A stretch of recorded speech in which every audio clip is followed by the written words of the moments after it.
Dès le lendemain, je décidai d'emmener l'enveloppe à Arnold, un ami philatéliste, afin qu'il expertise le timbre. Il me reçut dans son salon. La pièce, bien que modeste, était décorée avec goût. Je m'installai sur un canapé ébène.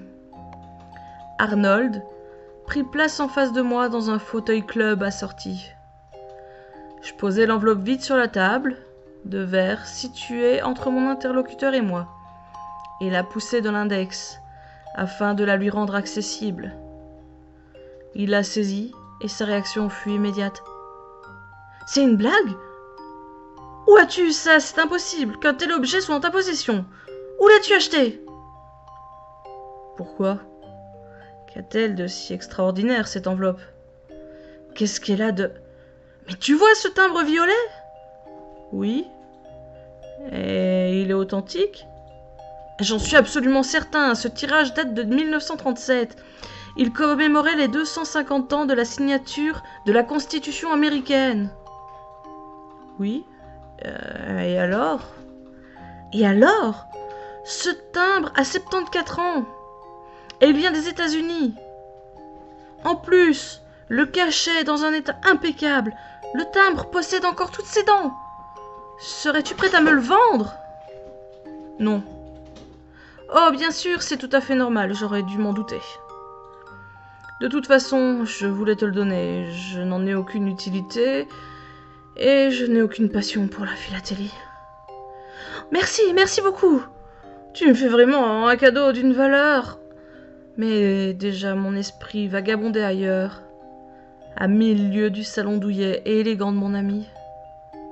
Je remerciai Arnold avant de prendre congé.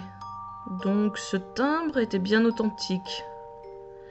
Qui avait pu se procurer pareille rareté ? Je décidai de laisser ce mystère de côté, du moins provisoirement. En rentrant chez moi, je relevai le contenu de ma boîte aux lettres. Comme tous les jours, il y avait plusieurs factures, une lettre de ma banque, et enfin l'accusé de réception du concours, m'annonçant que les résultats du concours seraient annoncés au début du mois de juin. 2 mois plus tard, au milieu des publicités et du courrier habituel, je trouvai enfin la lettre tant attendue. J'ouvris la porte avec tant de hâte que le chien sursauta. À mon arrivée dans le salon, je jetai les factures et les réclames sur le guéridon et m'empressai d'ouvrir l'enveloppe. Je parcourus les lignes avec avidité. Le mystérieux HPL ne s'était pas trompé. Ma nouvelle ne devait pas être aussi mauvaise que je l'avais pensé en l'envoyant, car elle avait été retenue parmi les 5 meilleures. Cela me permettait de l'avoir éditée dans un petit recueil. De plus, grâce à cela, j'étais invitée à la remise des prix, où l'on connaîtrait les résultats officiels ainsi que le classement final. Les nominations auraient lieu quelques jours avant l'été, plus précisément le dimanche 19 juin. Le dernier jour de la semaine parvint beaucoup plus rapidement que je ne l'avais escompté. Je m'habillai d'une façon à la fois décontractée et élégante, puis je me rendis sur les lieux de la cérémonie. L'événement dura tout l'après-midi et une partie de la soirée.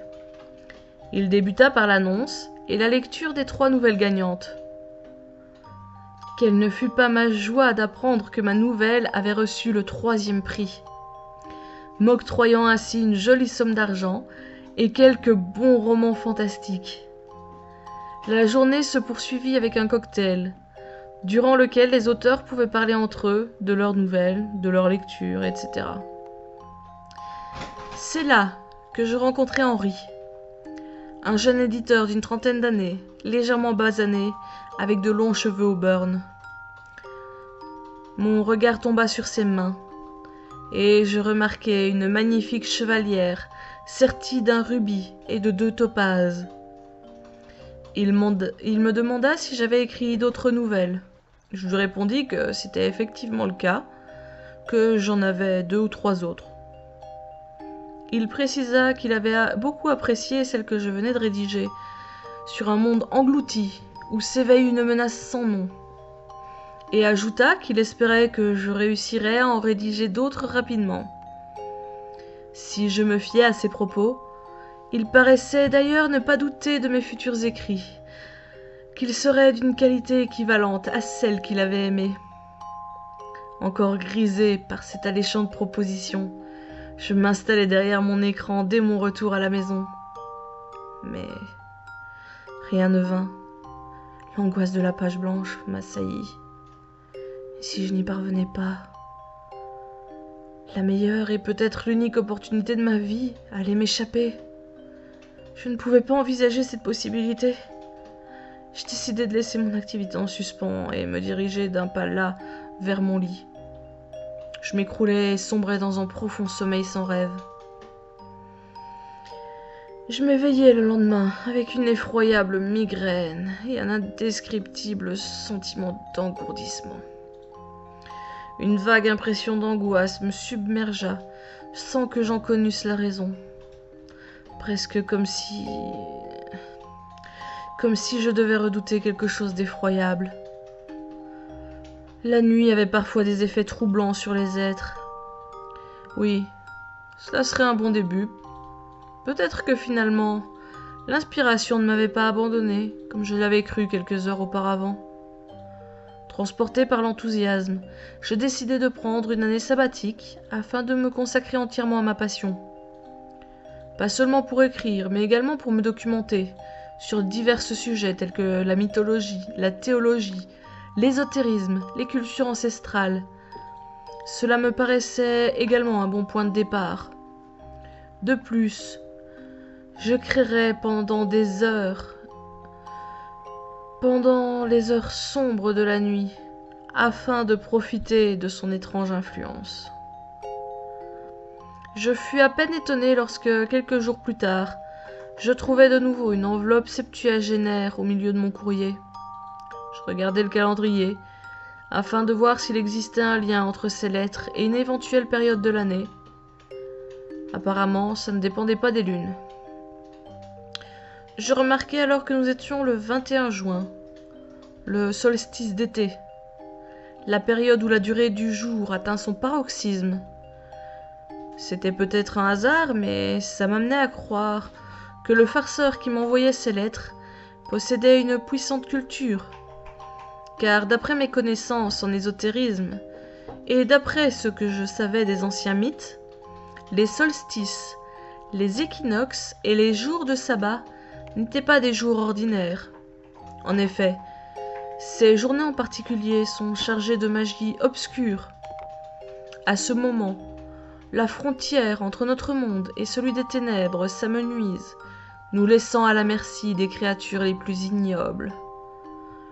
Je ne parvenais toujours pas à croire à la véracité de ces lettres, même si l'envie y était.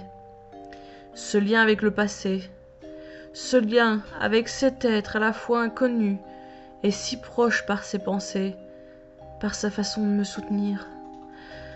J'avais l'impression d'être une de ces collégiennes qui trouvent la lettre d'un admirateur secret dans son casier et qui ne peut s'empêcher de chercher de qui il peut s'agir, et ce, même si elle feint de n'en avoir cure. Pourtant, quelle que fût l'issue de tout ceci, elle ne pouvait être heureuse.